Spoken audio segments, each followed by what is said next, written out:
Hello lovely people, this is Janet from Ep.12. Welcome back to my channel. This hairpin idea was a request by an audience. Thank you so much for the suggestion. This time, I've used a few types of spray roses in yellow, peach, beige, and pink. I've also thrown in a lilac flower and a couple of filler berries in there to add variety in shapes. As usual, I already have my flower petals sealed and all my components wired before I start filming this video. If you want to learn more about flower petal sealing and wiring silk flowers, I have separate videos for them which I've linked down below. For the hairpin, I've used basic bobby pins from Daiso, floral wires, wire cutting pliers, and my long nose pliers.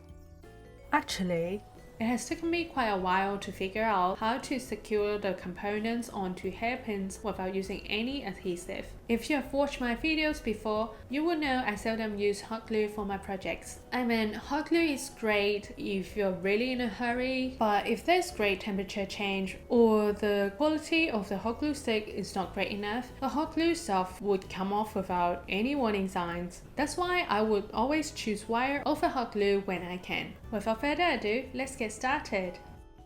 I cut a piece of floral wire into pieces that are about 15 centimeters long. I wanted to reduce the thickness of the wire, so I took off the green paper wrapping by rubbing my fingers against it. The paper wrapping unraveled and revealed fine wire inside.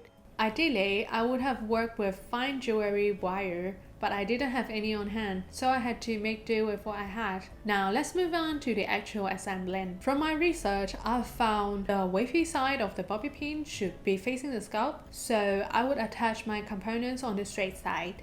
To secure the wire, I thread the wire through the eye of the bobby pin and hold the tail of the wire tightly with my fingers, and thread the wire through the eye of the bobby pin a couple more times.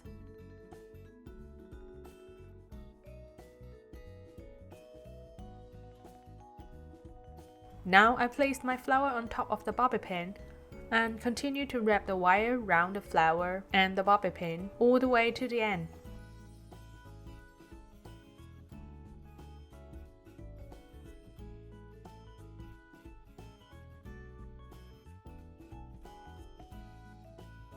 To finish off, I wrap the wire a few times round the end of the bobby pin. Press it down with my pliers and trim off the excess if there's any.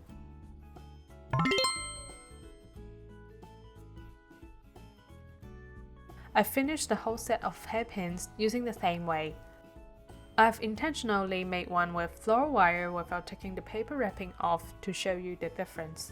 Personally, I prefer the finer look. With different components, you can easily create sets of hairpins to suit your look. Do you know what you could wear with floral hairpins? A hair crown. I've got video tutorials on that, which you could check out right here. Thank you so much for watching until this point. If you have enjoyed watching this video, I would appreciate a lot if you give the like button a lovely tap for me, so the YouTube algorithm would know more people should watch this. And if you have any questions or topic requests, feel free to let me know down in the comments below. Once again, thank you so much. This is Janet from Ep.12. I will see you in the next one.